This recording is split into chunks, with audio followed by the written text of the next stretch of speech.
It was a warm day, almost the end of March. I was over on Main Street, looking up at the sign of a second-floor nightclub called Florian's. There was a man near me looking up at the sign, too, his eyes dreamy and a little shiny with tears, as if he was thinking of other people, other times he'd known there. He was a big man, but not much taller than 6.5 feet, and not much wider than a bus. His hands hung at his sides. In one of them was a forgotten cigar, smoking between his enormous fingers. Passers-by were looking at him. He was interesting to look at, too, with his old gangster hat, worn wool jacket, with little white footballs on it for buttons, a brown shirt, yellow tie, gray trousers, and snakeskin shoes with white bits over the toes. A bright yellow handkerchief, the same color as his tie, was stuck in the top pocket of his jacket. Main Street isn't the quietest dressed street in the world, but even there you couldn't miss him. He was like a spider on a bowl of pink ice cream. He stood completely still, then slowly smiled and moved towards the door at the bottom of the steps up to the club. He went in, and the door closed behind him. A couple of seconds later, it burst open again, outwards. Something flew out fast and landed between two cars on the street. A young black man in a purple suit with a little white flower in his buttonhole stood up slowly, making a sad sound like a lonely cat, shook himself, and walked painfully away down the street. Silence. Traffic started again. It was none of my business at all, so I walked over to the door to take a look inside.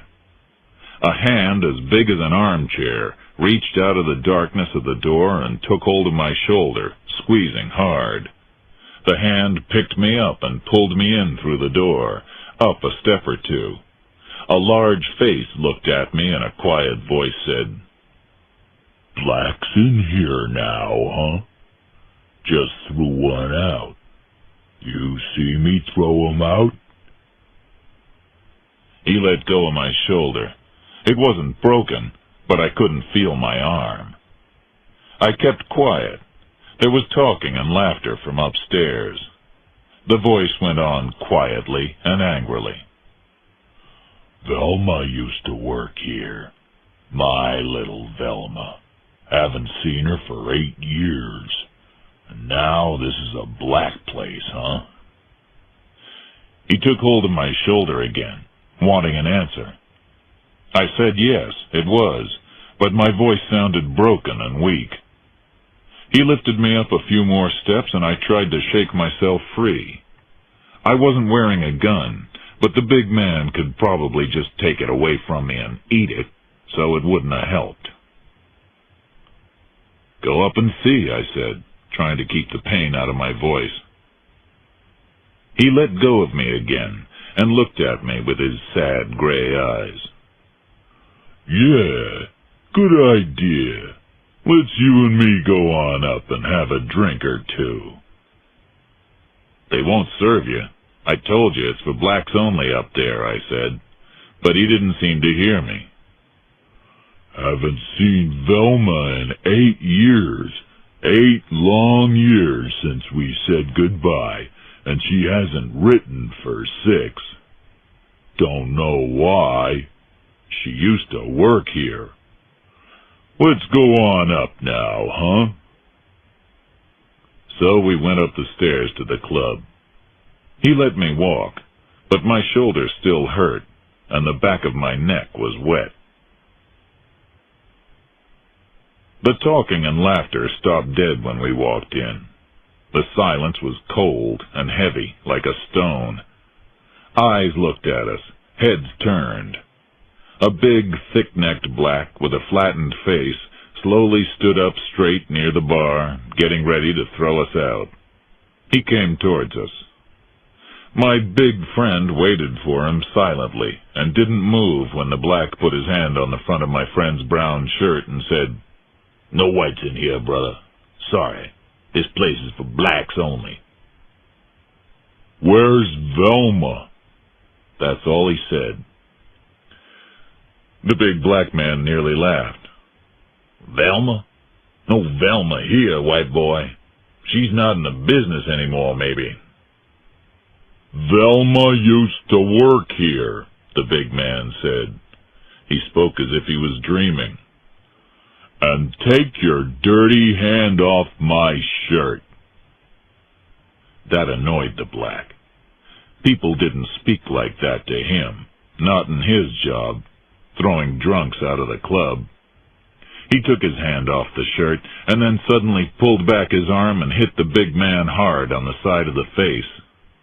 He was very good at hitting people hard, but this time it was a mistake. The big man didn't even move. He just stood there. Then he shook himself and took the black man by the throat. He picked him up with one hand, turned him in the air, put his other enormous hand against the black man's back, and threw him right across the room. He went over a table and landed with a crash against the wall. The whole room shook. The black man didn't move. He just lay there in the corner. The big man turned to me. Some guys, he said, are stupid. Now let's get that drink. We went over to the bar. In ones and twos, like shadows, the other customers were moving towards the door, getting out of there fast. Beer, the big man said to the white-eyed barman. What's yours? Beer, I said. We had beers.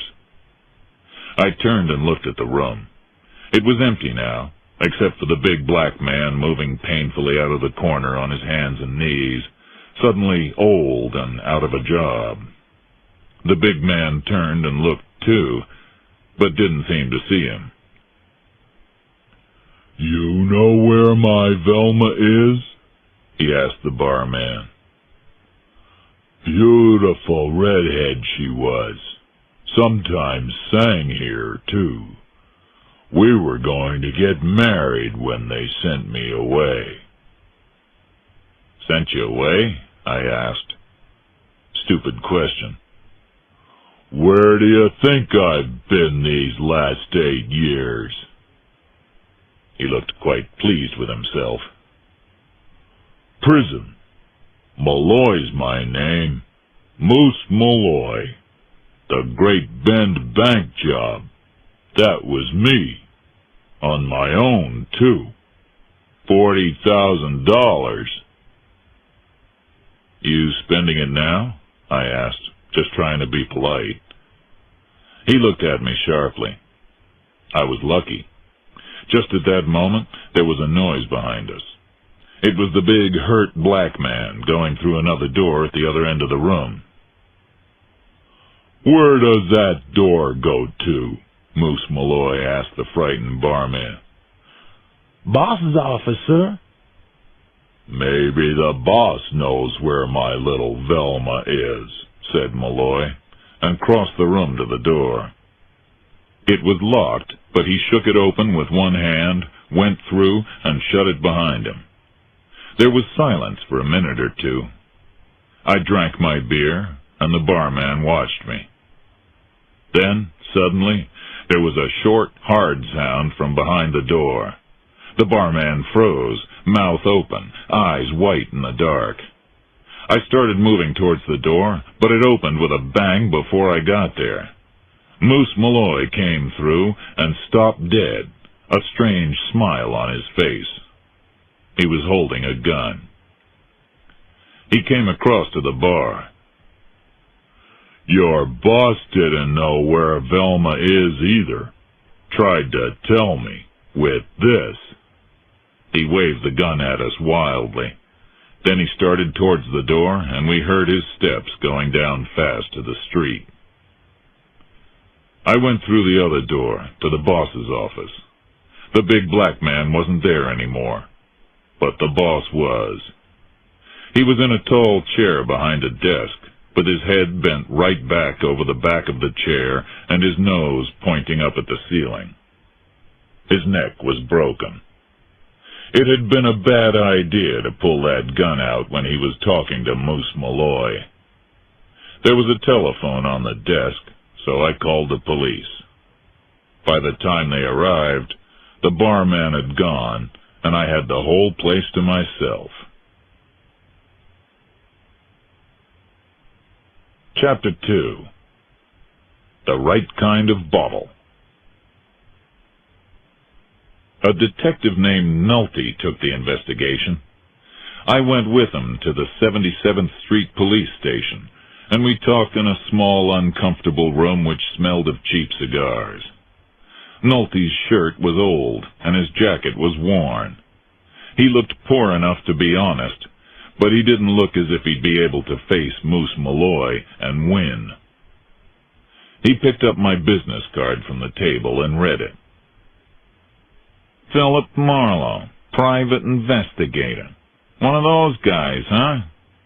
So what were you doing while this Moose Malloy was breaking the black guy's neck?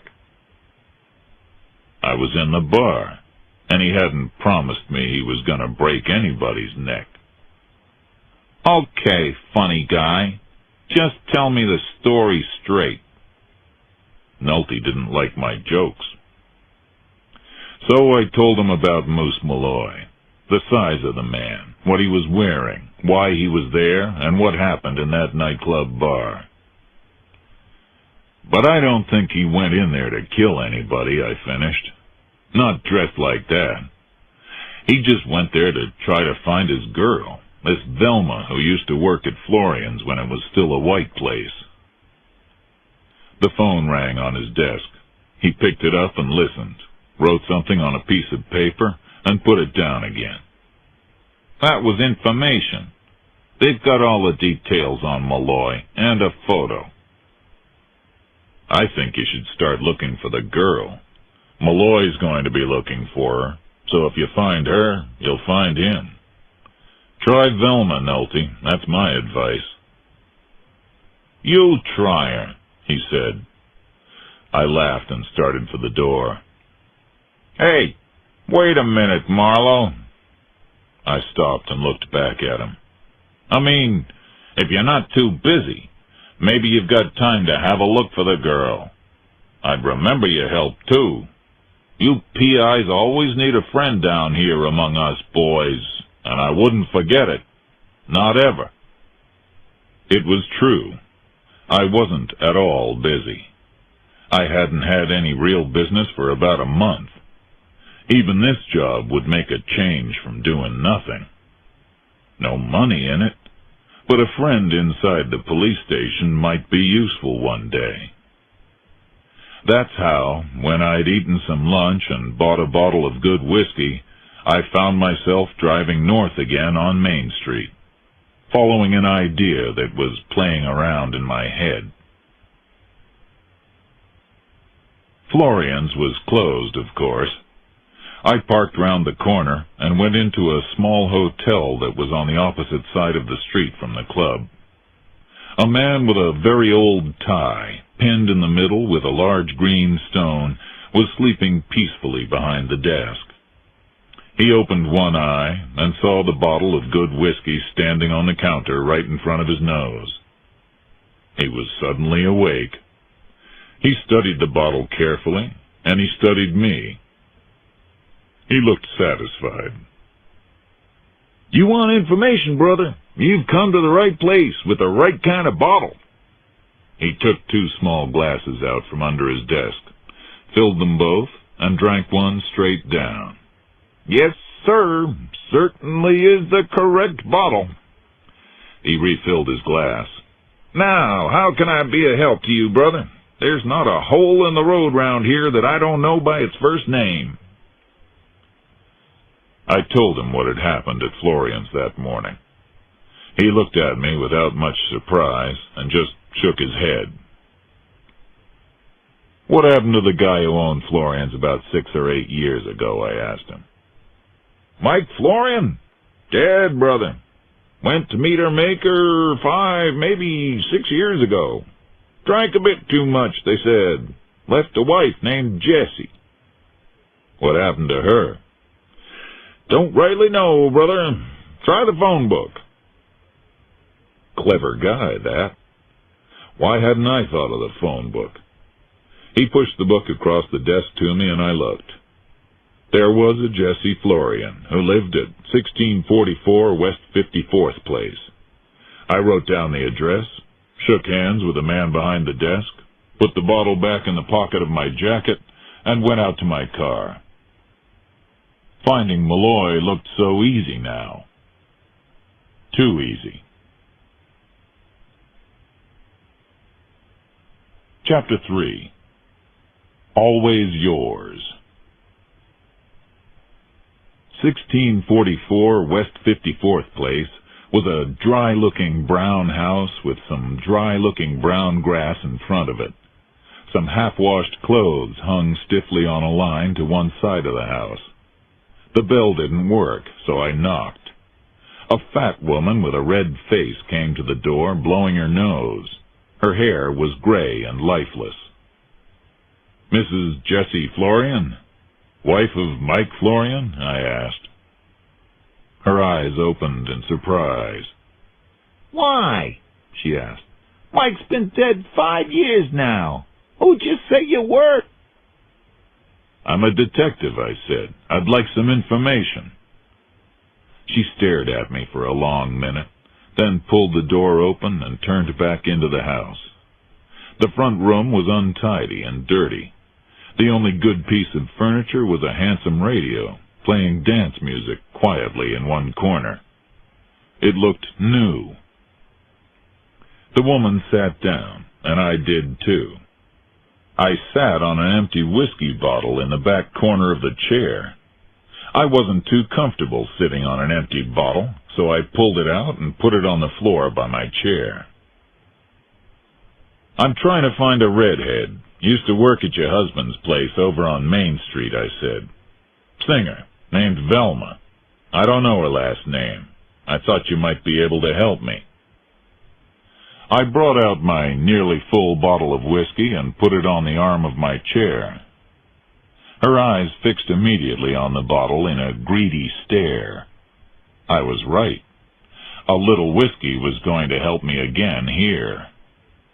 She got up, went out to the kitchen, and came back with 2 dirty glasses. I poured her enough whiskey to make her fly. She took it hungrily and put it down her throat like medicine. I poured her another. Her eyes were brighter already. "Man, this stuff dies painlessly with me," she said. "Now let me think. A redhead, you say? Yeah, maybe I can help you. I've got an idea." She got up with some difficulty and went out towards the back part of the house. The radio went on playing a love song to me. There were crashing noises from the room at the back. A chair had fallen over. I got up and walked quietly over. I looked round the edge of the open door. She was standing in front of a large open box, full of old books and pictures and envelopes. She took one envelope, fatter than the others, and quickly hid it down one side of the box. Then she picked up some others, shut the box, and started back to the front room. I was sitting listening to the music by the time she got there. She gave me a bright smile and handed me the old envelopes. Then she took the whiskey bottle and went back to nurse it in her chair. I opened the envelopes one by one and looked through the old shiny black and white photographs of singers and dancers and old-time jokers that were in them. 1 or 2 of them might have had red hair. You couldn't tell from the photographs. "Why am I looking at these?" I asked her. She was having some trouble pouring the whiskey into the glass now. "Looking for Velma, you said. Could be one of those girls." She was playing games with me, laughing at me while she finished my whiskey. I stood up, walked across the room, and into the back room where the box was. There was an angry shout behind me. I reached down the side of the box, pulled out the fatter envelope, and went back into the front room. She was standing in the middle of the floor, her eyes angry and dangerous. "Sit down," I said. "You aren't playing games with Moose Malloy now. It's not that easy this time." "Moose? What about Moose?" The name had frightened her. "He's out of prison and looking for his girl. With a gun. He's already killed one guy who didn't want to tell him where Velma is." She went white, lifted the bottle to her mouth, and poured the rest of the whiskey straight down her throat. A lovely old woman. I liked being with her. I opened the envelope in my hand and took out an old picture of a pretty girl in a funny hat with hair that might have been red. It was signed, "Always yours, Velma Valento." I held it up in front of the old woman. "Why hide it?" I asked. "Why is it different from the others? Where is she?" I put the photograph back into the envelope and put the envelope into my pocket. "She's dead. She was a good girl, Velma was. But she's dead. Now get out of here. I'm old and I'm sick. Get out." She suddenly lifted the empty bottle and threw it at me. It went off into a corner and banged against a wall. Then she sat down in her chair, closed her eyes, and went to sleep. The radio was still playing in the corner. I went out to my car and drove back to the 77th Street police station, to Nulty's smelly little office. Nulty was sitting there looking at a police photograph of Moose Malloy. I told him about my visit to the hotel on Main Street and to Mrs. Florian with my bottle of whiskey. I told him about the dirty house and the new $60 radio in the front room there. And I showed him the photograph of Velma Valento. "Nice," he said. "But what's happened to her?" "Dead. That's what the Florian woman said. But then why did she hide the photo? I think she's afraid of Moose. I think she's afraid that Moose thinks she's the person who told the police about his bank job and got him put away in prison for 8 years. Somebody told them. Maybe he knows who it was. Maybe he wants to find that person. But it's your job to find out what's happening here," I said. "I'm going home." "Hey, you aren't leaving me in this mess, are you?" he asked. "What's the hurry?" "No hurry at all," I said, "but there's nothing more I can do." I walked to the door and out. Nulty didn't even say goodbye. Chapter 4. Purissima Canyon. I was back in my office at about 4:30 when the phone rang. A cool voice said, "Philip Marlowe, the private detective?" I said, "Yes, maybe." The voice introduced itself. "My name's Lindsay Marriott. I live at 4212 Cabrillo Street. I'd be very happy if you could come and discuss something with me this evening." "I'll be there," I said. I needed a job. "What time?" He said 7. So I watched the sunlight dancing on my desk until almost 7. Had a word or two with Nulty on the phone when he rang to see if I had any new ideas. I hadn't. And then I went out to Cabrillo Street. It was dark by the time I got there. Cabrillo Street was a dozen or so houses hanging onto the side of a mountain by the beach, with the Pacific Ocean crashing in below them. There were 280 steps up from the street to Marriott's house, so I had to sit down for a few minutes at the top and try to start breathing quietly again before I knocked on the door. It opened silently, and I was looking at a tall man with fair hair, wearing a white suit with a blue flower in its buttonhole. "Yes?" he said. "It's exactly 7, and here I am," I answered. "And you are?" He'd forgotten all about me. "Philip Marlowe," I said, "same as I was this afternoon." I didn't think I liked this guy. "Ah, yes, quite right." He stepped back and said coldly, "Come in." The carpet was so thick it almost swallowed my shoes on the way through to the living room, where Marriott arranged himself on a yellow sofa and lit a French cigarette. I lit a Camel and waited. "I asked you to come because I have to pay some money to 2 men tonight, and I thought I should have someone with me," he said eventually. "You carry a gun?" "Sometimes," I said, "but I don't often shoot people." "Blackmail, is it?" "Certainly not. I'm simply buying something, and I'll be carrying a lot of money. Since I don't know these men, I thought—" "But they know you, do they?" I don't know. I'm doing this for a friend, you see." "How much money? And what for?" I asked. I didn't like his smile. He was lying to me. "Why don't you just tell me the whole story, Mr. Marriott? If I'm going to hold your hand tonight, I think I should know why." He didn't like that, but in the end I got the full story.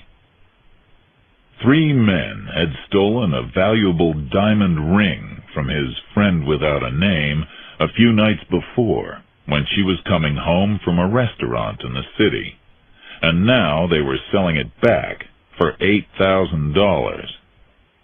He had spoken to one of the men on the phone 2 or 3 times to help his friend, and now he was waiting for another call to tell him where to meet them tonight with the money.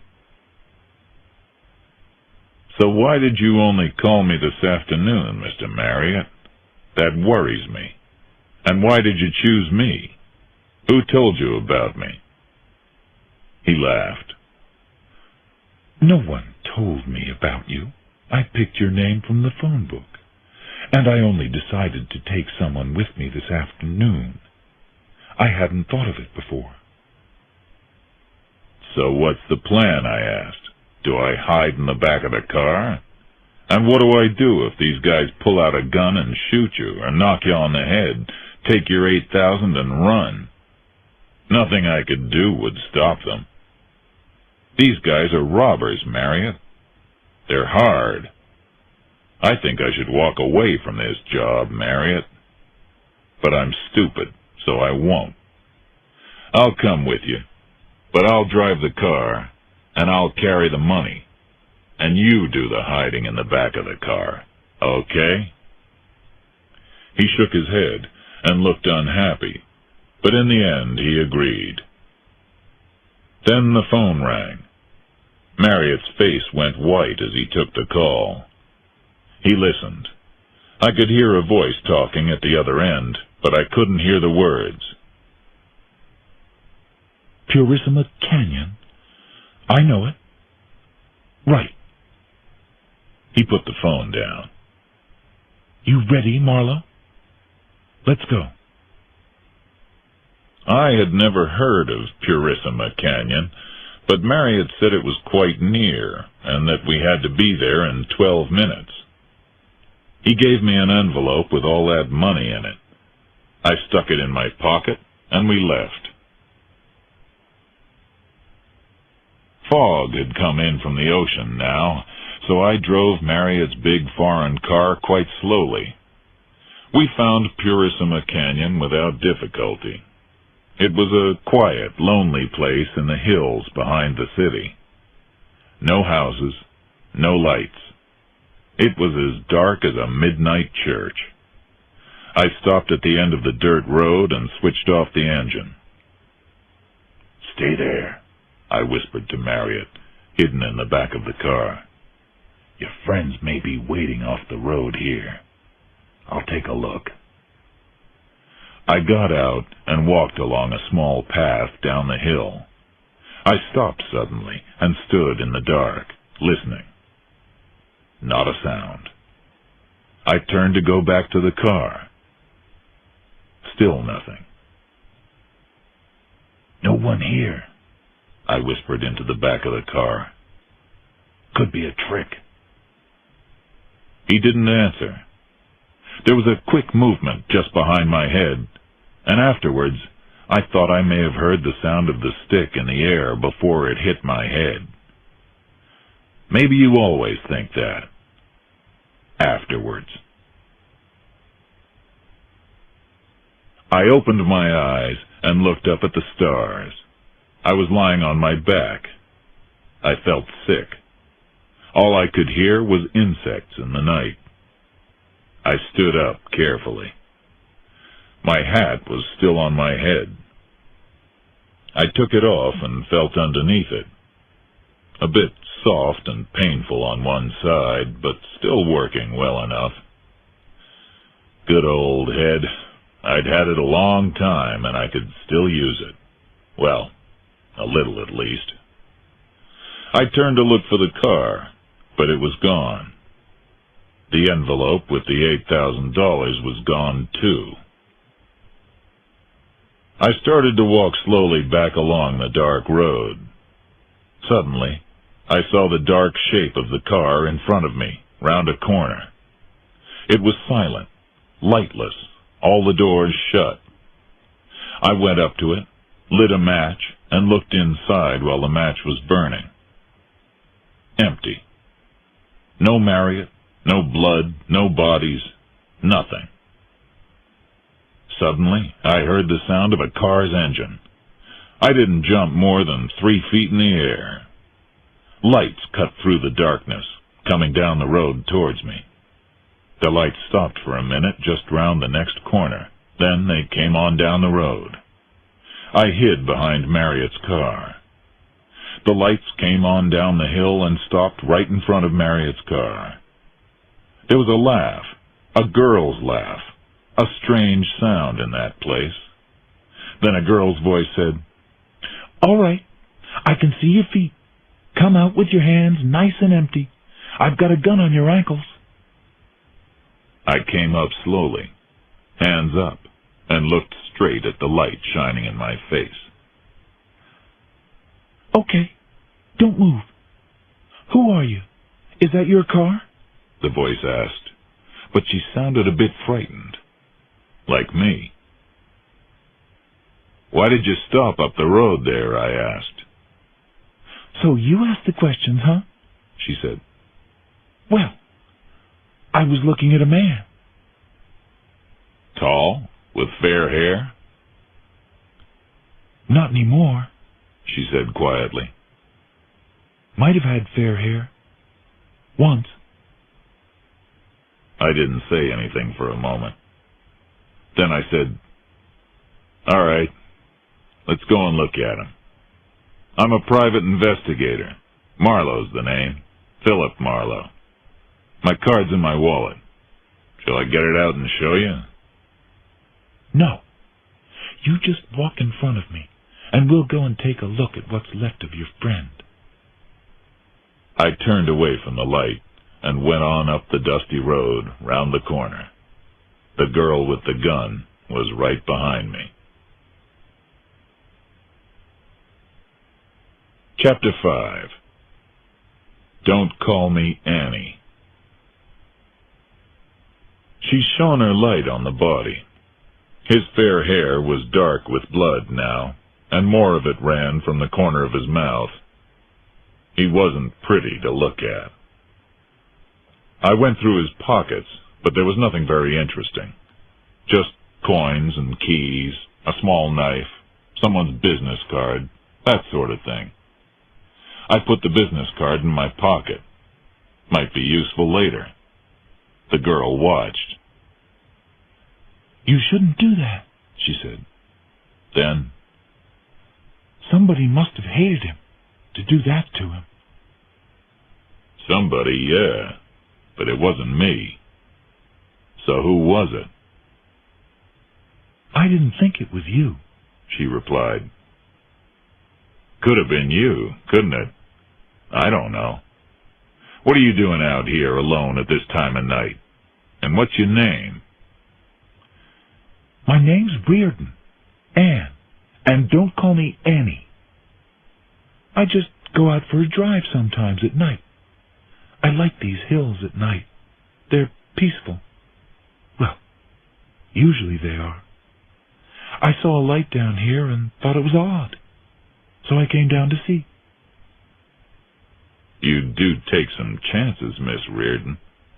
A young lady out in these hills alone at night, going down a dark valley to investigate? I had a gun. And what happened to your head? She was shining her light right at me now. You don't look too good, Mr. Marlowe. I think I should get you out of here. I'd be grateful if you'd drive me to my car. It's at Cabrillo Street, near the beach. He lived there. I pointed down at Marriott's body. Sure, but shouldn't someone stay with him? And shouldn't we call the police? She asked. No, I said. Not yet. I'd like time to think about this first. So we got into her little car, and she drove me out of there. My head hurt. We didn't talk. Then she said, You need a drink. Come back to my place and clean yourself up. Have a drink and call the police from there. It's just over on West 25th, 819. Thanks, I said, but I should get back to my car. I didn't want her mixed up in this thing. So she drove me back to the bottom of the steps up to Marriott's house, where I'd left my car. I got out, said thanks, and gave her my card. Then I went over to the West Los Angeles police station on my own, feeling cold and sick. It was an hour and a half later. They had taken Marriott's body away, and I had told my story 3 times to a man named Randall. The back of my head was hurting.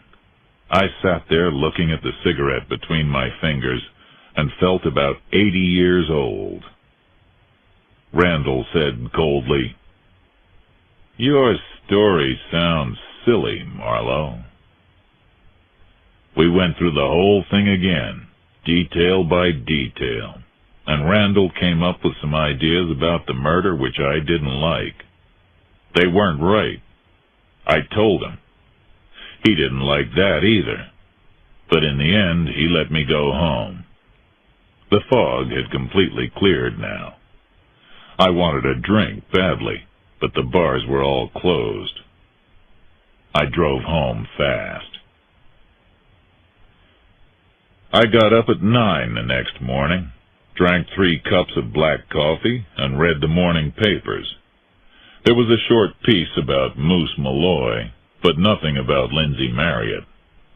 I was just leaving when the phone rang. It was Nolte, and he sounded annoyed. Marlowe, what are you doing on Malloy? Nothing. I've got a headache. You mean you haven't got him yet? He hung up without answering. I drove over to my office, opened the outside door, and went in. Anne Reardon looked up from the magazine she was reading and smiled at me. In daylight, her hair was a rich red color. She had gray eyes, a small cheeky nose, and a wide mouth. She had a nice smile. It was a face I thought I would like. Pretty, but not beautiful. I opened the inside door, and she followed me through into my office, sat down, and took one of my cigarettes. You probably didn't think you'd see me again so soon. How's your head? I'll live. Were the police nice to you? Same as usual. I left you out of my story. Don't know why. Because they might be nasty to me, and because they might be useful to you. Do you want to know who Marriott's friend was?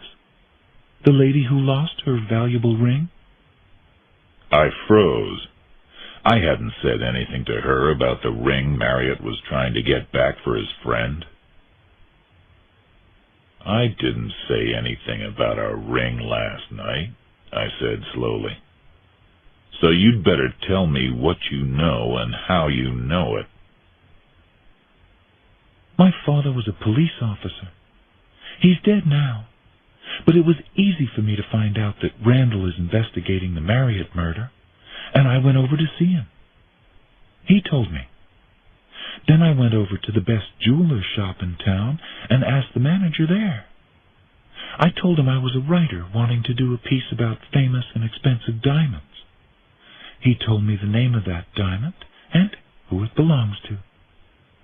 Easy, you see. It belongs to a very rich lady in Bay City, a Mrs. Grail. She's much younger than her husband and is very beautiful. She sometimes runs around town with other men, like Lindsay Marriott. I found out that last bit from a friend in one of the newspapers. He gave me a photo of Mrs. Grail, too.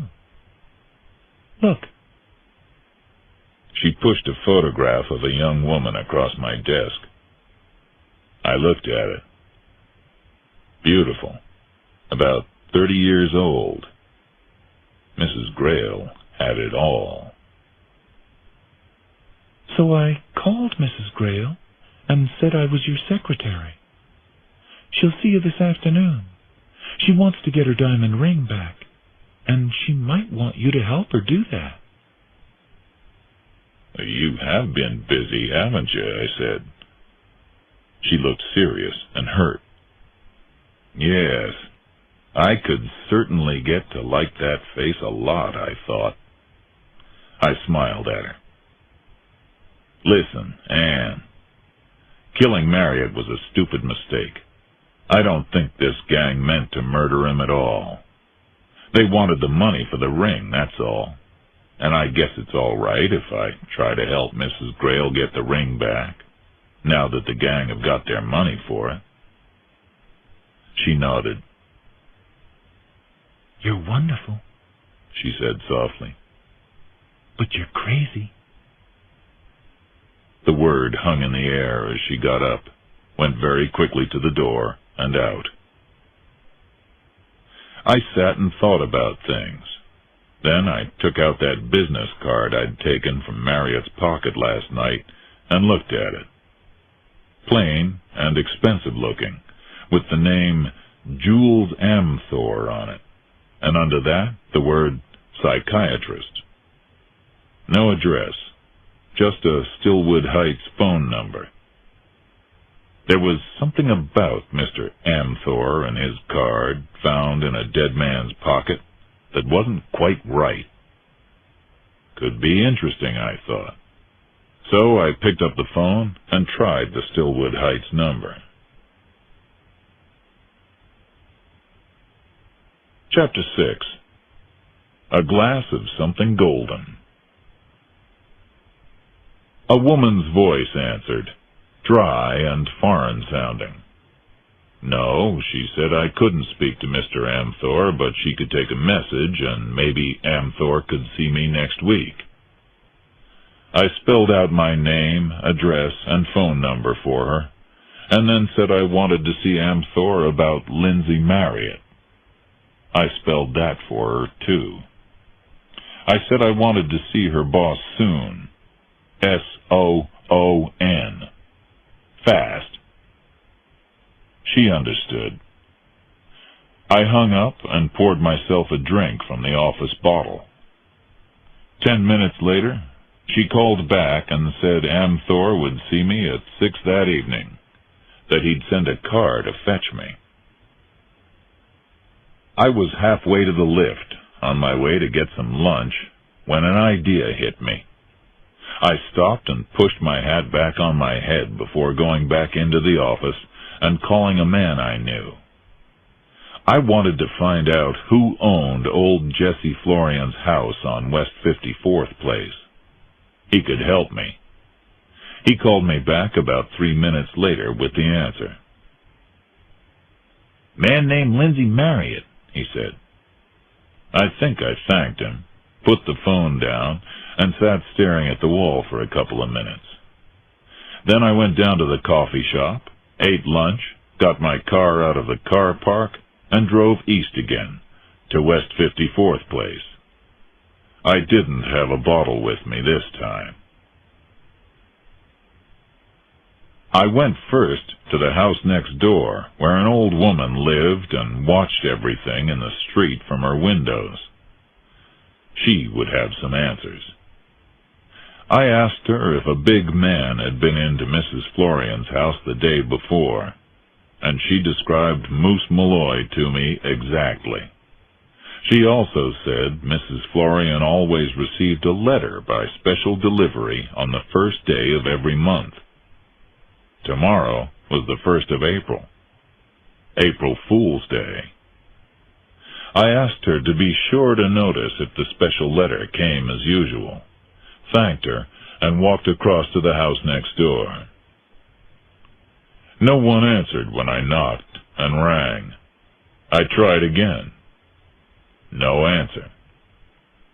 The door was open, so I went inside. The radio was turned off, but Mrs. Florian was there, in the bedroom, in bed. She opened her eyes slowly and looked at me.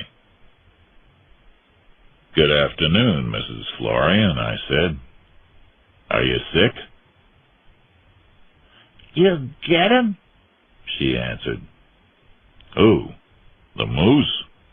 No, not yet, but we will.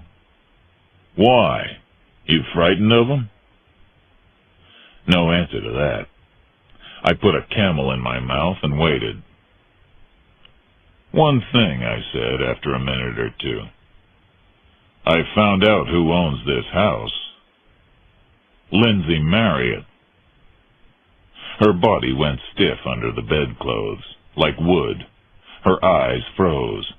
Suddenly, she threw back the covers and sat up with her eyes flaming and pointed a little gun at me. But I was too quick for her. I stepped backwards through the door and out. "Think about it, Mrs. Florian," I shouted back over my shoulder. I went out of the house fast, but nothing happened. She probably couldn't walk straight enough to follow me and shoot me in the back. I drove away. I went to see Nolte at the 77th Street police station. "You," he said as I came in the door. "I thought you weren't helping me with the Malloy investigation anymore." "You still got that picture of Velma Valento? It's really mine, and I'd like to keep it," I said. He found it under some papers and gave it to me. I put it in my pocket and left Nolte looking hopeless and helpless behind his desk. The phone was ringing as I walked back into my office. It was the rich and beautiful Mrs. Grail, Marriott's friend who had lost her diamond ring so carelessly, and she wanted to see me as soon as possible. She gave me her address, Astor Drive, Bay City. I was there almost before she'd said goodbye. Astor Drive was full of nice big houses near the ocean. The man at the gate of the Grail's place was ugly and unfriendly, but he let me in eventually, and I parked next to the 5 or 6 cars in the driveway. The house itself wasn't much, smaller than Buckingham Palace. I rang the doorbell. A manservant opened it and showed me into a large, expensive room. The 3 people in there stopped talking when I came in. One of them was Anne Reardon, holding a glass of something golden in one hand.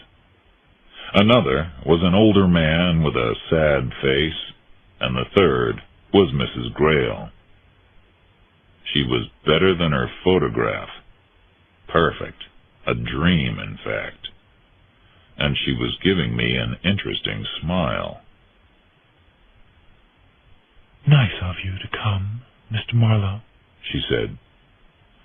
"This is my husband."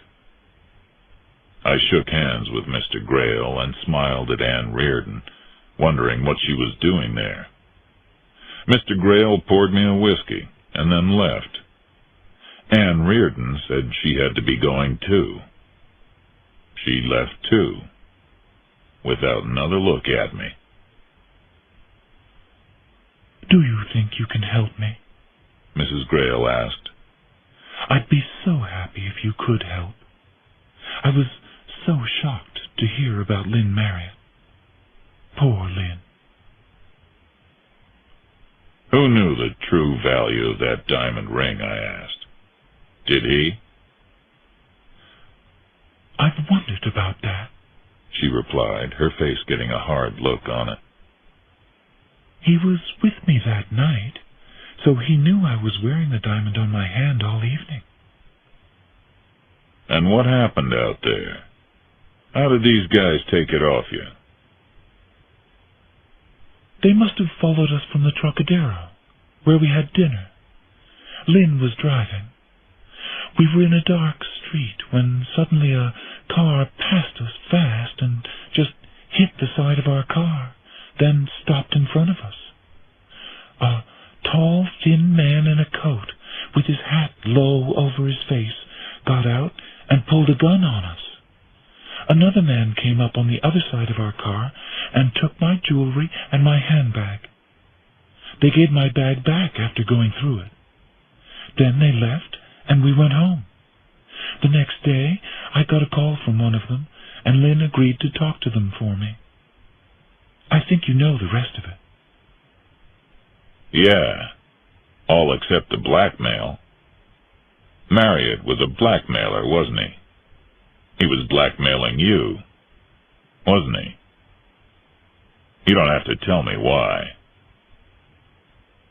She stopped to think. "Yes, he was," she said slowly. "He lived from blackmailing rich women like me." I had some of the story, but she wanted to meet me later that evening at a club in town. There was more to tell me.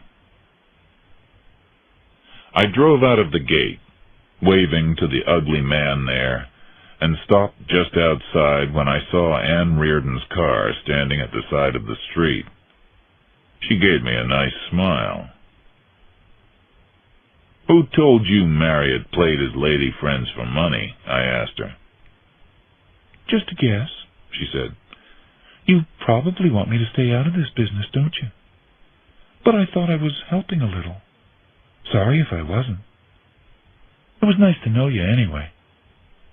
And she started her car and drove away fast down the street. I watched her go. It was nearly 6 when I reached my office again. I lit a cigarette and sat down to wait.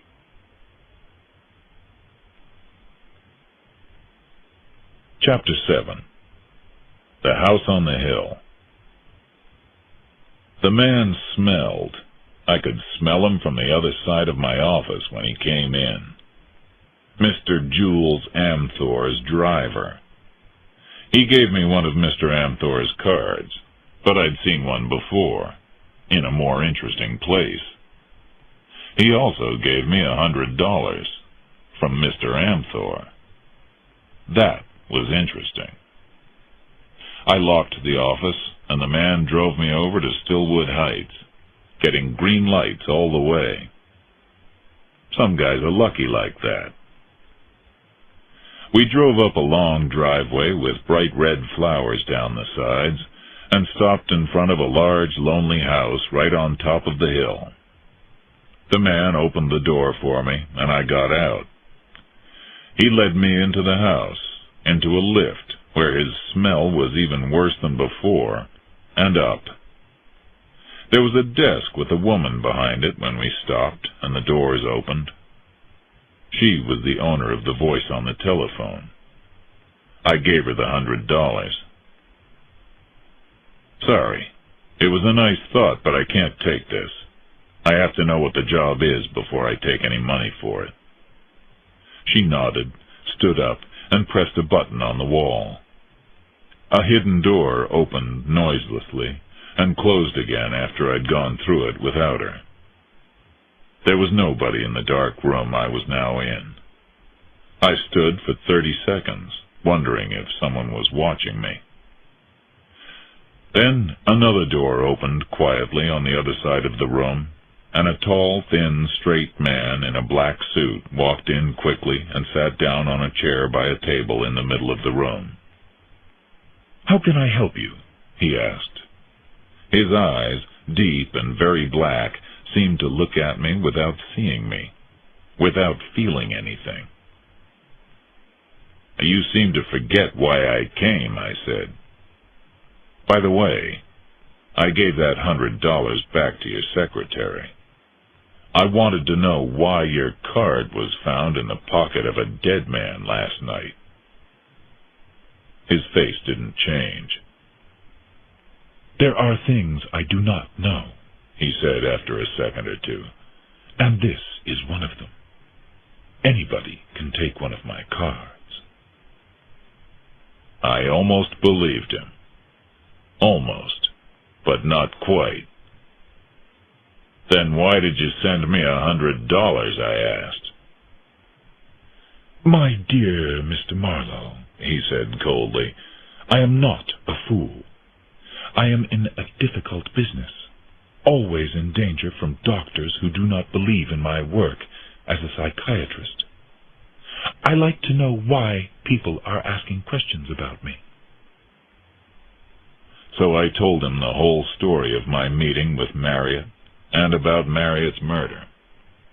Nothing changed in his face. Then I had another idea. I asked, "Do you know a Mrs. Grail, too, by any chance?"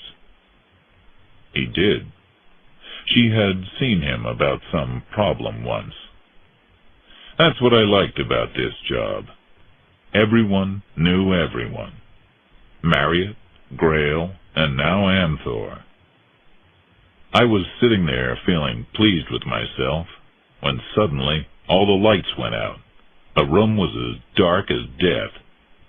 I kicked my chair back and stood up, but it was no good. I was too slow. I smelled the man behind me just before he took me by the throat and lifted me into the air. I stopped breathing. The only good thing about that was that I couldn't smell him anymore. A voice said softly, "Let him breathe. A little." The fingers round my throat loosened, and I fought my way free from them just in time for something hard to hit me on the mouth. I tasted blood. The voice said, "Get him on his feet. Stupid man. I think he can stand on his own now."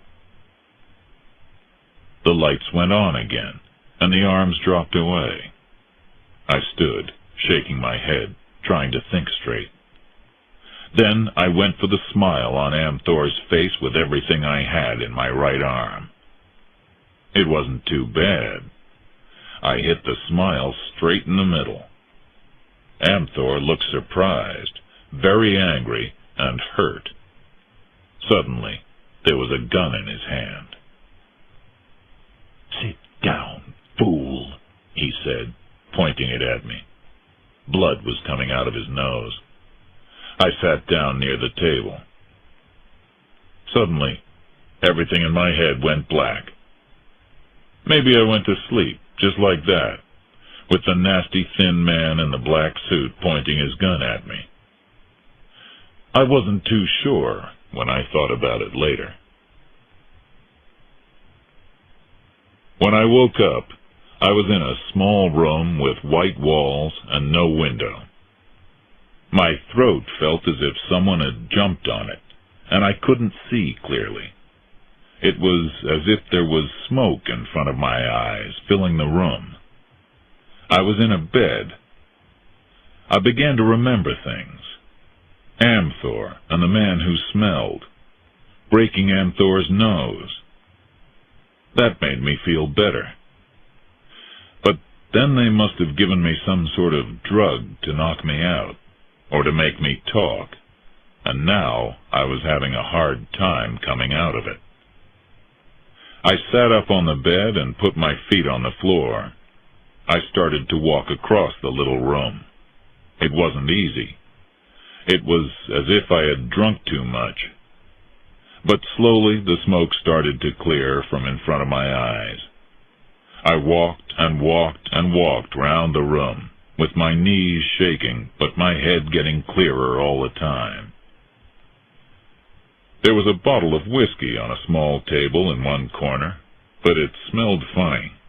More drugs in it, maybe, so I didn't take a drink. But I could use it another way.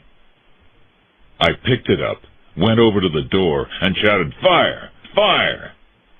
Steps came running. A key was pushed into the lock, and the door jumped open. I was flat against the wall to one side, and I hit him with the bottle as he came in. A small, square, strong man in a white coat. Another friendly psychiatrist, maybe. He was out cold on the floor, with funny-smelling whiskey and pieces of broken bottle all over him. I went through his pockets and took his keys. Then I tied him to the bed with his white coat. One of his keys opened the cupboard in the corner of the room, and all my clothes were in there. So was my gun, but someone had kindly taken all the bullets out of it. I locked the man in the room and went quietly across the carpet, listening to the silence of the house and holding the empty gun in front of me. There was an open door with a light on in the room, just in front of me. I heard a man cough. Very carefully, I looked into the room. He was reading a newspaper. I could only see the side of his face. He needed a shave. But Mr. Moose Malloy was having a nice, comfortable time hiding in this place, wherever it was. It was time for me to get out, though, to go far away, fast. So I left him there and moved quietly on. I walked on quietly through the empty house, past rooms with white walls and medicine bottles and metal tables with instruments on them. I saw a clock which told me it was almost midnight, but I didn't meet any of the lovely people who worked in the place. At last, I came to the front door. It wasn't locked. I walked out into the night. It was a cool night, no moon. The house was on the corner of a street. The sign said Descanso Street.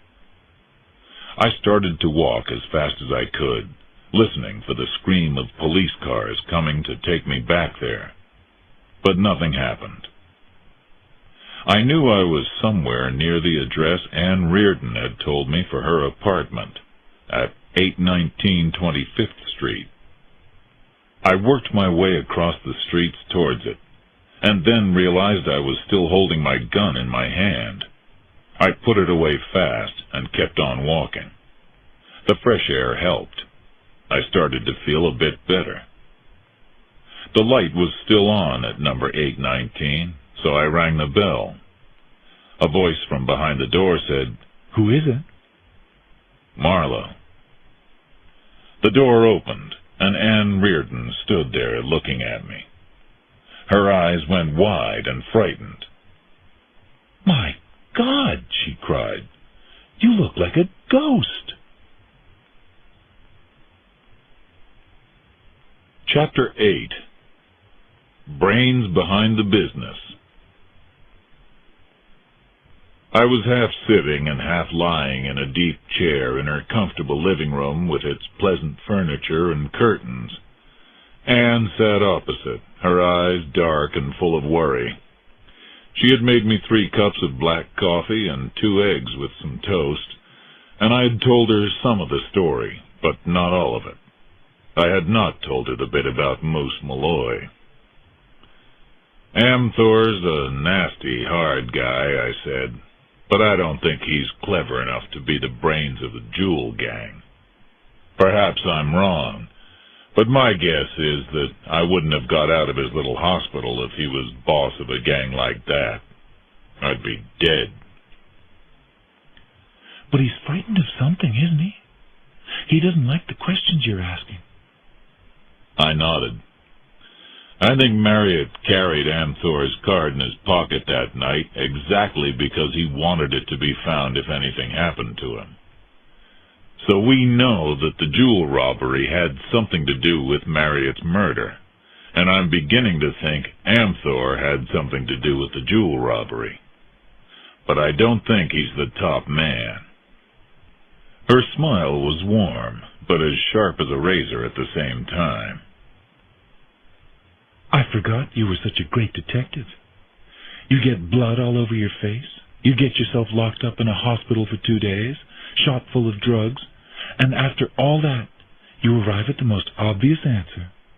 Wonderful. I stood up.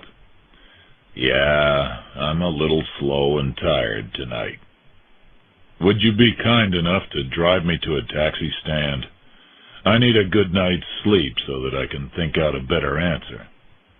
And I don't want to stay anywhere too near those guys in that hospital. People around there don't seem to like me too much. She went quiet. You could stay here and... You promise you'll lock your door? She went red and stood up. Sometimes I think you're the greatest thing I've ever seen, and sometimes I think you're the worst, the lowest. You're sick. She walked out of the room fast and came back with her coat on, her red hair looking as angry as her face.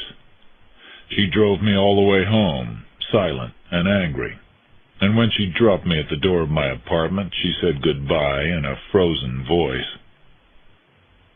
She drove away before I had my keys out of my pocket. In the morning, I felt a lot better. My head still hurt and my tongue still felt dry and sticky inside my mouth, but I'd known worse mornings. My left foot felt fine. It didn't hurt at all. So I kicked the corner of the bed with it on my way to the bathroom. I was just calling myself some very rude names when there was a loud knock on the door. Police Detective Randall stood there. Brown suit, hat, very clean and tidy, and a nasty look in his eye. He pushed the door and I stood back. He came in and looked around. "Where have you been, Marlowe? Wanted to talk to you." "I've been sick. In a hospital." I lit a cigarette.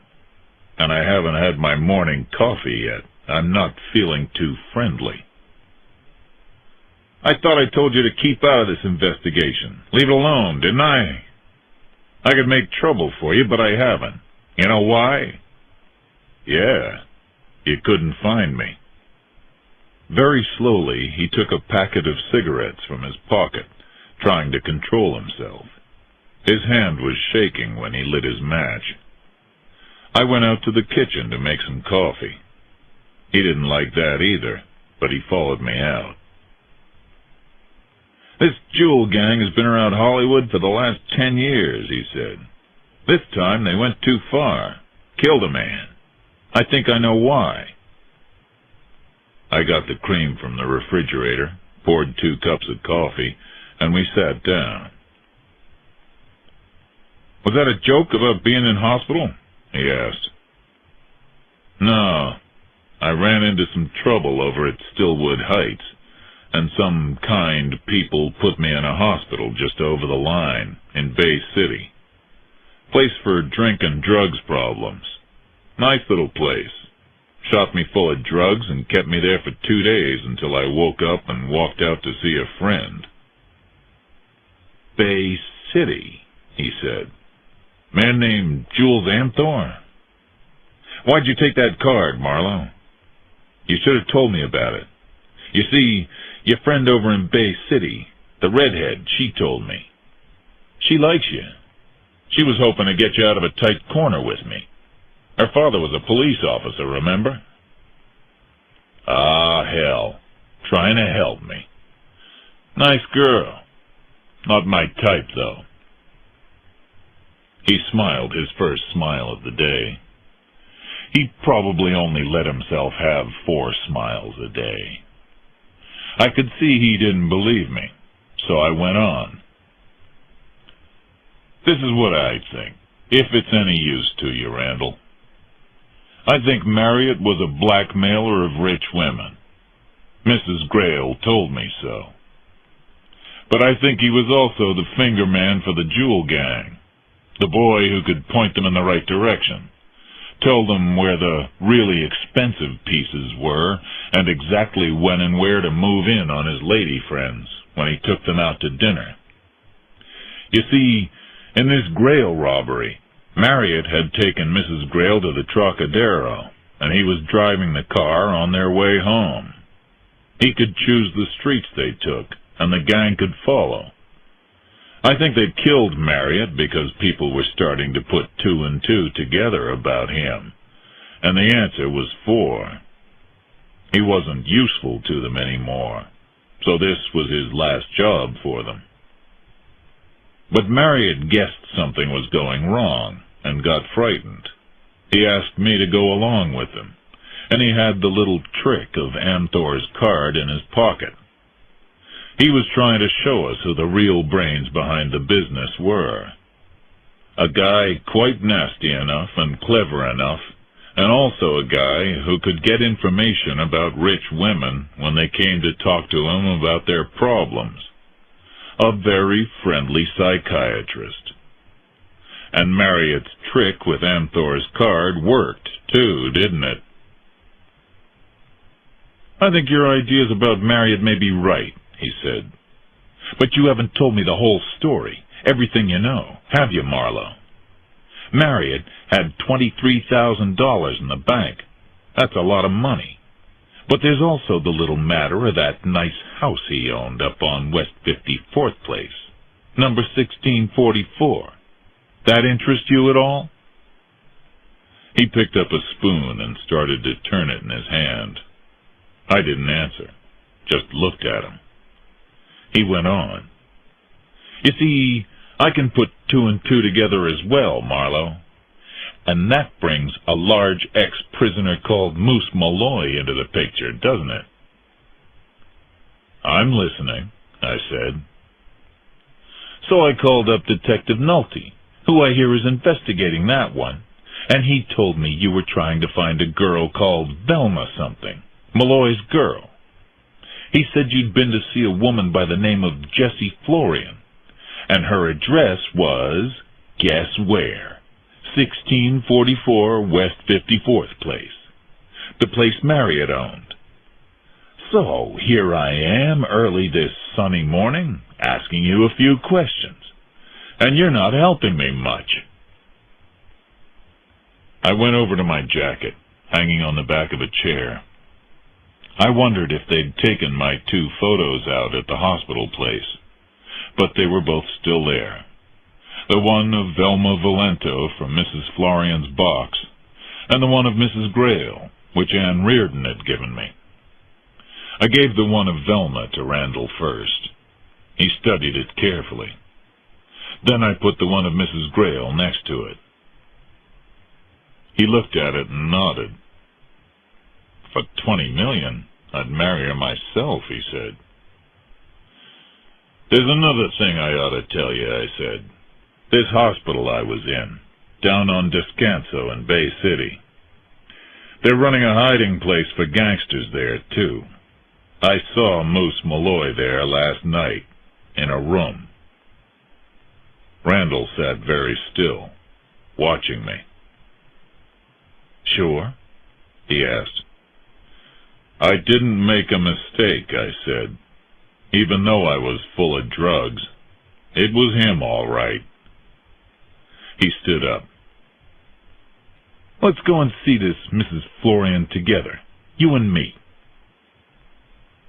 I told him everything I knew about this business while we were on our way. Chapter 9. The Montecito. The old woman in the house next door was still watching everything that moved in the street, and her eyes were just as sharp as ever. She didn't have anything new to tell us, so we walked across to the next house. The same washing was still hanging stiffly on the washing line at the side of the house. There was no answer when we rang the bell, and none when we knocked at the door. The door was locked this time. We went round to the back door. That was locked too, but Randall kicked it open, and we walked past a row of empty whiskey bottles in the kitchen, into the living room. The place smelled horrible. The radio was off. "Nice radio," said Randall. Mrs. Florian was in the bedroom. She hadn't been dead for very long. Long enough to be completely dead, though. Randall looked at her. "This was done the quiet way," he said. "Just one large pair of hands round her neck. Enormous hands. Look at the marks on her neck." "You look at them," I said, and turned away, feeling ill again. We went back to Randall's office at the police station, and Randall made me make a full report on the story I'd told him in the car, and on the murder we had found at West 54th Place. I signed 4 copies. "Now let me tell you something, Marlowe," he said, sitting back in his chair. "Her neck was broken first, and then the murderer started to hit her. Why did he hit her when she was already dead? Answer? He was angry with her. $1,000 was paid to the person who gave Malloy's name to the police after the Great Bend bank job 8 years ago, and I think the Florians got some of that money. Malloy may have thought the same thing. Maybe he was trying to make her tell him who gave the police his name. It was Malloy who killed her, all right, even if it was a mistake. Perhaps he's just too strong." "Perhaps," I answered. "Now here's some advice for you, Marlowe, from a friend." He used another one of his 4 smiles for the day on me. "Go home and forget this whole investigation completely. Leave it alone. If you don't, you'll find yourself deep in trouble you won't be able to climb out of. Understand?" I said I understood. He looked at me for 10 seconds, then he smiled again. He was doing a lot of smiling that day. Enough for a whole week. I stood up and said goodbye, went home to get my car, and ate some lunch in Hollywood before I drove over to Bay City. It was a beautiful afternoon, sunny but cool. I went to see the chief of police, a fat man named John Wax, who sat doing nothing in a big office marked private. I told him I was working for Mrs. Grail, and that I was trying to find out more about Jules Amthor, the psychiatrist, and about the odd hospital for drink and drugs problems right there under his nose in Bay City. Could he help? It was the name Grail which made him sit up straight in his chair. He asked me to go and lock the door, pulled out a bottle from somewhere in his desk, and poured 2 drinks. He looked hurt as he drank his drink, but in the end, he agreed to help me in any way he could. He sent a man down with me to look at the hospital on Descanso Street. It was a pleasant place by daylight, with a garden full of flowers of all sorts. It was quiet and still in the early afternoon sun. Outside, 2 men were studying a tall tree, as if they were wondering how to move it, and another was sitting in a car down the street reading a newspaper. My friendly Bay City policeman just drove straight past the house. He wasn't smiling. Los Angeles police. What the hell are they doing down here? This is our part of town, our side of the line. The chief won't be pleased. He drove round the next corner and stopped. Who are the big guys in crime down here in Bay City, I asked him. What kind of problems do you face down here? He didn't answer straight away. Then he said very quietly, so that I could only just hear, "A man named Laird Brunette runs this town. Runs all the crime in Bay City. Owns those 2 gambling ships out in the ocean there, too, just beyond where we can reach them. We can't touch his gambling business or any other business out there." He stopped. He'd said enough. His eyes started to worry that he'd said too much. "Thanks," I said, and gave him my hand. He had given me my next idea. I found a hotel room down by the waterfront in Bay City and waited until it was dark. I could hear people talking together and cars passing along the street outside.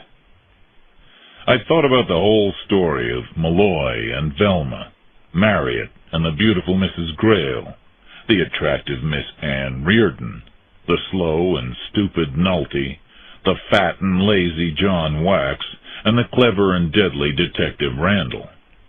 I thought of psychiatrists and jewel gangs and hard men who took me by the throat and tried to stop me breathing. I thought about a lot of things. It got darker. I needed a drink. I needed a holiday in the sun. I needed a home in the country, and I needed a friend.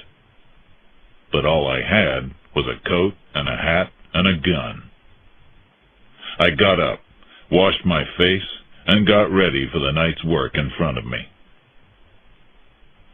Outside, I walked slowly along the seafront and back again, watching the faces in the crowd and the lights of the 2 gambling ships out there on the dark ocean.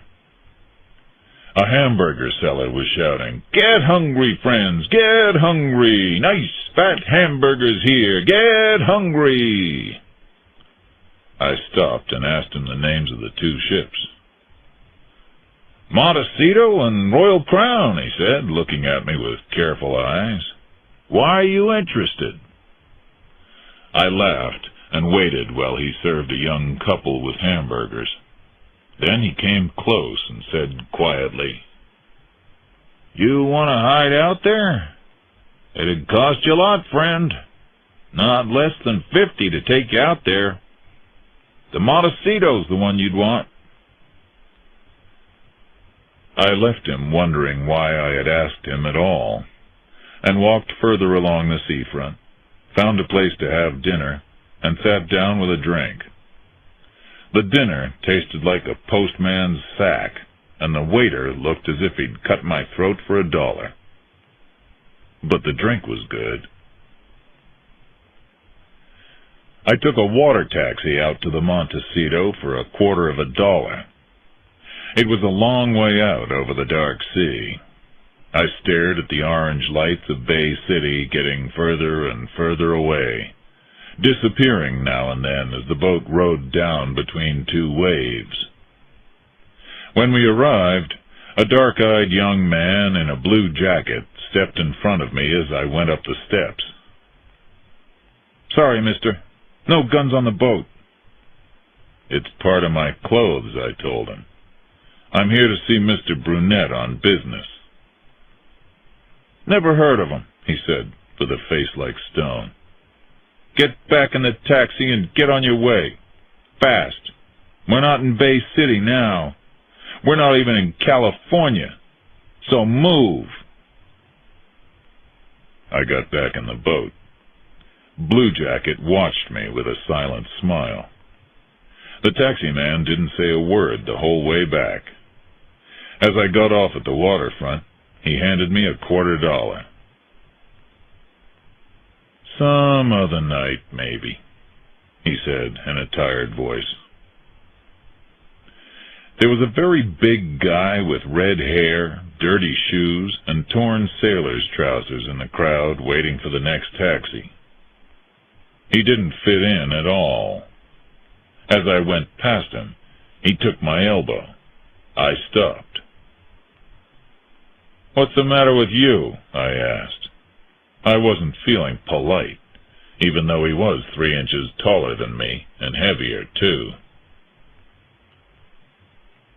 "Couldn't get onto the ship?" he asked between his teeth. "Trouble getting on with that gun under your coat, huh?" He looked up and down the waterfront. "I can help, maybe. Can be done, you know. $50. I started to walk away, but he kept hold of my elbow. "Okay, 25 for a friend."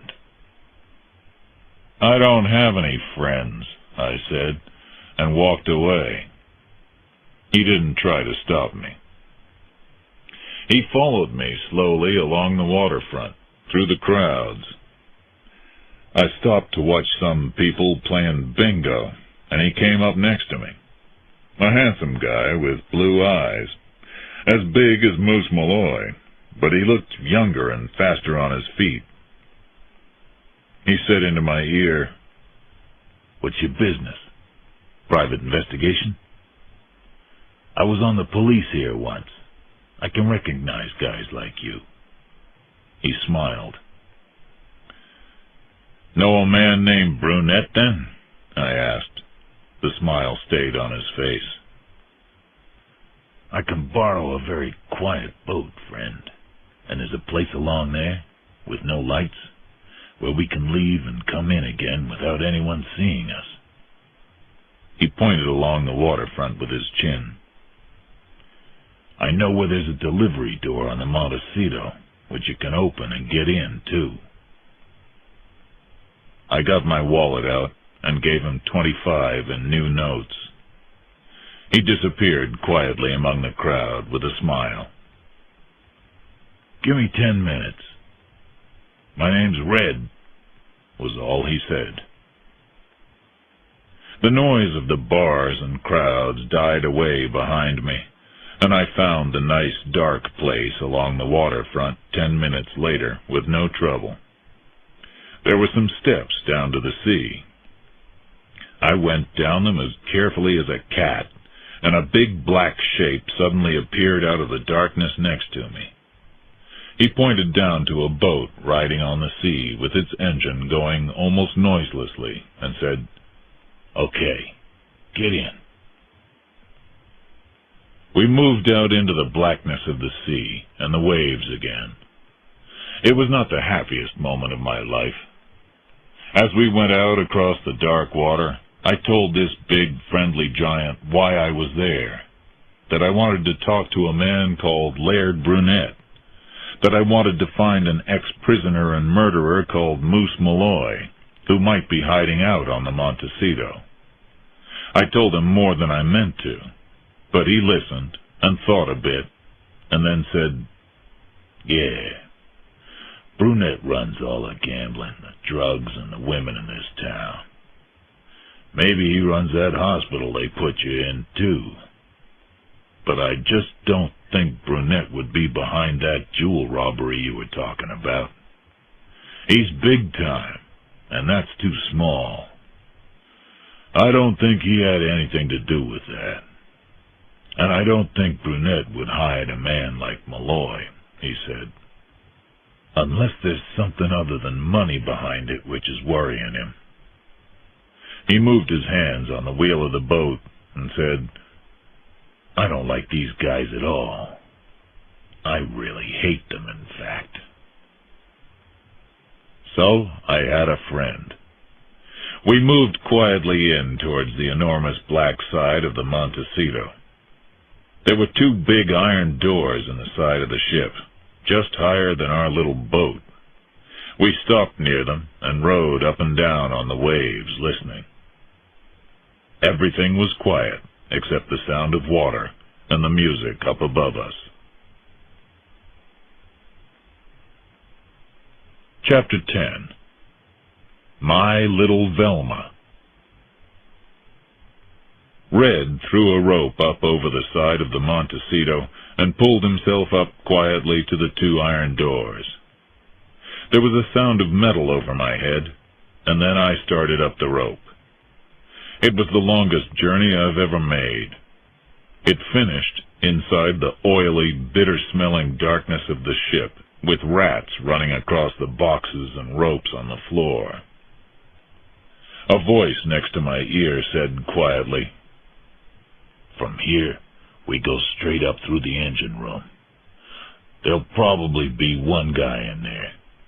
Might have a gun, but that's no problem. Then I'll show you the way up to the gambling rooms. That's where you're going to find Brunette. I'll wait for you in the engine room. You may need some help up there." "You got family on this ship or something?" I asked, but he was already in front of me, the rats running away from his enormous feet in the darkness. The man in the engine room was no problem, as Red had promised. He hit him hard, once, and caught him as he fell. Then he showed me the stairs up to the music and the people. "How long will you be?" he asked. "Dunno. An hour or less, I guess. But don't wait for me. Get out now. I'm going to make some trouble on this ship." And I went away up the steps. I came out on an open walkway on the ocean side of the ship. There was a man with a small machine gun in the shadows there. I went up behind him silently and put my gun in his back. "I have a very loud gun," I said, "but it doesn't have to go off. All I want is to talk to Brunette. Now why don't you show me the way, nice and peacefully?" He took a moment or 2 to think about all that. Then he said, "Okay, follow me across to that door. We're going down to the offices past the gambling tables." We went into the bright lights inside the ship and through the gambling rooms, where 60 or 70 people were trying not to lose their shirts. I put my gun away under my coat as we went. 2 quiet men in black dinner jackets came through a door on the other side of a bar and came towards us. "People round here don't seem to follow their orders," the short one said. "You're Brunette," I said suddenly. "Of course." He turned and opened a door behind him. "In here. We can talk more easily." I followed him through into a comfortable small office with photographs on the tables and a small private bar in one corner. He sat down. "He has a gun," Brunette said. A hand took the gun away from me and put it down on Brunette's desk. "Anything more, boss?" a voice asked. "Not now." He turned to me and said, "Who are you, and what do you want?" "My name's Marlowe. I'm a private detective, and I want to talk to a man called Moose Malloy. I'm investigating a murder of a man named Marriott. That murder has something to do with another one, of an old woman, which was done by Malloy. Malloy was staying at a hospital for drug problems over in Bay City, hiding from the law, and now he's disappeared. I think he could be hiding here on your nice gambling boat." "You're simple," Brunette said. "Why should I hide gangsters here? I'm in another business. Sorry, but I can't do anything for you. But I'd like to know how you got onto my ship." "I just can't remember." "You do take some terrible chances, Mr. Marlowe. He smiled a nasty, cold smile. "Just give this to Malloy first," I said, and I reached across his desk, took a card, and wrote 5 words on it. "It'll mean something important to him." "Okay," he said. "If I can get this to Malloy, I will. I don't know why I'm doing it for you." He pushed my gun back across the desk to me and stood up. "But I promised nothing, Marlowe." He put out his hand, and I shook it. I went back to Bay City, the ordinary way, in a water taxi. There was already a new man at the top of the steps. Blue Jacket was gone. I wondered if he was already dead or working down in the engine room for letting me get onto his boss's ship with my gun. Back on the waterfront, I found Red. "Get you, man?" he asked. "No, but I think Brunette will find a way to get a message to him for me. Could take hours, could take days. I might never find him. Alive." I drove back to my apartment in Hollywood and called the Grail number. Mrs. Grail agreed to come over to my apartment and go out somewhere for a drink. Then I lay down on my bed and tried not to go to sleep. I failed, though. I could have slept for a week. I woke up slowly and stared at the light of the lamp on the ceiling. Something moved gently in the room. Moose Malloy, with a gun in his hand and his hat pushed back on his head. He saw me open my eyes. "Glad you came over," I said. "Your door wasn't locked, so I came on in. You waiting for visitors?" "A lady. She may not come, but I'd prefer to talk to you." A smile touched the corners of his mouth. "I'd like to talk about the killing of a woman, Jessie Florian. I think that was a bad mistake. You didn't mean to kill her. You just wanted her to tell you something. That's all, isn't it? You wanted her to tell you where Velma was, but she didn't even know. Velma was too clever for her." The smile had gone from his mouth. He kept quiet. There was a knock on the door. I got up from the bed and went through to the living room to open it. Malloy stayed in the bedroom, in the dark.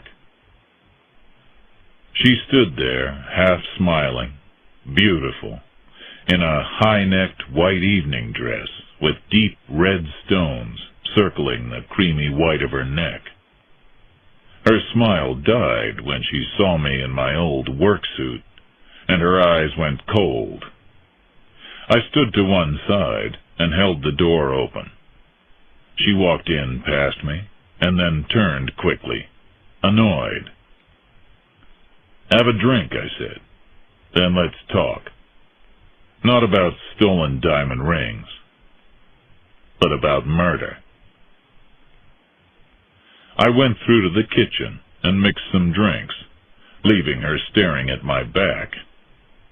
When I came back, she was sitting coolly in my best chair, blowing smoke from her cigarette up at the ceiling. Personally, I don't believe that Lindsay Marriott was the finger man for a jewel gang, though that's what the police seem to think, I began. And I don't think he was a blackmailer either. Funny, isn't it, Mrs. Grail? And I don't think he was killed by any gang, or that he was going to Purissima Canyon that night to buy back a diamond ring for you. I don't think a diamond ring was ever stolen, in fact. I think he thought he was going there to help someone with a murder. But in fact, he was going there to die. Someone wanted Lynn Marriott dead. Her smile was like broken glass now. Suddenly, she wasn't beautiful anymore. She was wild and very dangerous. All she said was, "And who did he think he was going to help murder, Mr. Marlowe?" "Me, Philip Marlowe. And I'll tell you why. Simply because I was trying to find a girl who used to sing at a nightclub over on Main Street, a place called Florian's. Her boyfriend was looking for her, too, an ex-prisoner named Moose Malloy. Perhaps I was helping Malloy find this girl, and I was starting to ask all the wrong questions. So he was told I had to die." She nodded and said, "Very interesting. If I knew what you were talking about." "And you do," I said. We stared at each other. She had her right hand inside her little white handbag now. I knew what she held in it, but she wasn't ready yet. These things take time. "Let's stop playing games, shall we, Mrs. Grail? A girl who came up the hard way eventually married a very, very rich man and went to live with him at his place near the ocean. Astor Drive. But one day, an old woman recognized her, and this old woman started to blackmail our beautiful young lady. The old woman had to be kept quiet. Marriott helped his beautiful friend by paying some money to the old woman on the 1st of every month, special delivery. But he and the old woman were the only two people who knew the secret. Someday, the young woman's boyfriend was going to get out of prison and come looking for his girlfriend, and she didn't want him to find her. So, when this private investigator started pushing his nose in and asking questions, Marriott had to die, even though he thought he was going to help murder me. He knew too much. He was the real danger, not me. So you killed him, didn't you, Mrs. Grail?" Her gun came out then. She pointed it at me and smiled. I did nothing. But Moose Malloy stepped through the door of the bedroom with a larger gun in his hand. He didn't look at me at all. He spoke softly. "Thought I knew the voice. I tried to remember that voice for 8 years while I was away. I liked your hair better when it was red, though. Hello, baby." She turned the gun on him. "Get away from me," she said. And I just realized in there who it was that gave my name to the police after the Great Bend Bank job. You, little Velma. You sent me away for 8 years. My little Velma." She shot him 5 times. He stayed standing, then he fell face down. She ran to the door and out. I didn't try to stop her. I turned Malloy over carefully and put a pillow under his head. But after 5 shots in the body, even Moose Malloy wasn't going to live very long. Then I called Randall at his home and told him what had happened. The police cars were there with a doctor a couple of minutes later, and the doctor said he had a chance. I knew he wouldn't want it. He didn't. He died in the night. It took 3 months to find Velma. Randall told me the details. She was hiding in the most obvious place. One night, A detective with a good memory walked into a nightclub in New York and heard a singer he liked there. But something about her face made him go back and look at the wanted photographs on the wall of his office. She was there, all right. So he went back to the club and showed her name and picture on the list. But he was too careless. She pulled a gun out of her bag when he was taking her in and shot him 3 times. Then she used her last 2 bullets on herself. Velma was tired of running away.